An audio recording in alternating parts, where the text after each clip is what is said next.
పింఛన్లపై కీలక ఆదేశాలు జారీ చేశారు. తలసేమియా, సికిల్ సెల్ ఎనీమియా బాధితులకు పింఛన్లు మంజూరు చేయాలని సూచించారు. అర్హులను గుర్తించి ఆగస్టు 15 నుంచి పింఛన్లు పంపిణీ చేయాలని సూచించారు. అంతేకాదు రాష్ట్రంలో వితంతు, ఒంటరి మహిళలు, నేత, గీత కార్మికులందరికీ పింఛన్లు ఇవ్వాలన్నారు.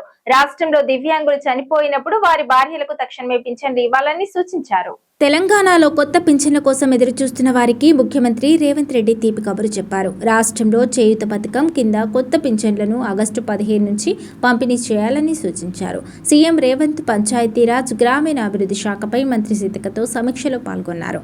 వెంటనే అర్హుల గుర్తింపు ప్రక్రియను చేపట్టాలని, రాష్ట్ర వ్యాప్తంగా వితంతువులు, ఒంటరి మహిళలు, నేత, గీత కార్మికులు, తలసేమియా, సికిల్ సెల్ ఎనీమియా బాధితులకు పింఛన్లు ఇవ్వాలని ఆదేశించారు.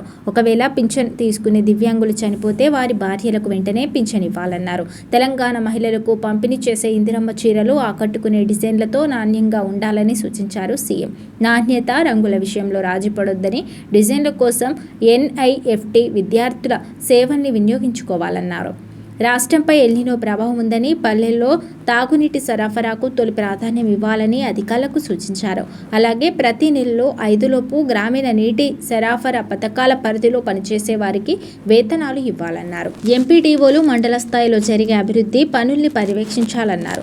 రాష్ట్రంలో ప్రతి 45 రోజులకు ఒకసారి మండల ప్రజా పరిషత్ సమావేశాలు నిర్వహించాలని, ఎంపీలు, ఎమ్మెల్యేలు, ఎమ్మెల్సీలను కూడా ఆహ్వానించాలన్నారు. ఈ సమావేశాలు సర్పంచులు తమ గ్రామ సమస్యలను అధికారుల దృష్టికి తీసుకువచ్చేందుకు ఉపయోగపడతాయంటున్నారు. రాష్ట్రంలోని అన్ని గ్రామాల్లో తారు రోడ్లు ఉండాలని సూచించారు.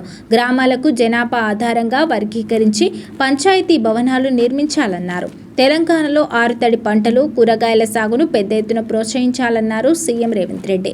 ఎల్నినో ప్రభావంపై ప్రణాళిక సంఘం ఉపాధ్యక్షుడు చిన్నారెడ్డి ఆధ్వర్యంలో నిపుణుల కమిటీ సీఎంకు నివేదికను అందజేయగా రేవంత్ కీలక వ్యాఖ్యలు చేశారు. రాష్ట్రంలో కూరగాయల సాగుకు ప్రాధాన్యం ఇవ్వాలని, ప్రభుత్వం సబ్సిడీపై విత్తనాలు అందిస్తున్నారు. రైతులు పండించిన పంటను కొనుగోలు చేసేలా చర్యలు తీసుకోవాలన్నారు. ఎల్నినోపై ఇచ్చిన నివేదికలో అంశాలపై చర్చించేందుకు త్వరలో సమావేశం నిర్వహిస్తామన్నారు. రాష్ట్రంపై ఎల్నినో ప్రభావం తీవ్రంగా ఉందన్నారు ప్రణాళిక సంఘం ఉపాధ్యక్షుడు చిన్నారెడ్డి. జలాశయాల్లో నీటి నిల్వలు తగ్గాయని, భూగర్భ జలాలు పడిపోయాయన్నారు. రాష్ట్రంలో ఎల్నినోతో ఏర్పడే సవాళ్లను ముందుగానే అంచనా వేసి ప్రణాళికను రూపొందించామన్నారు.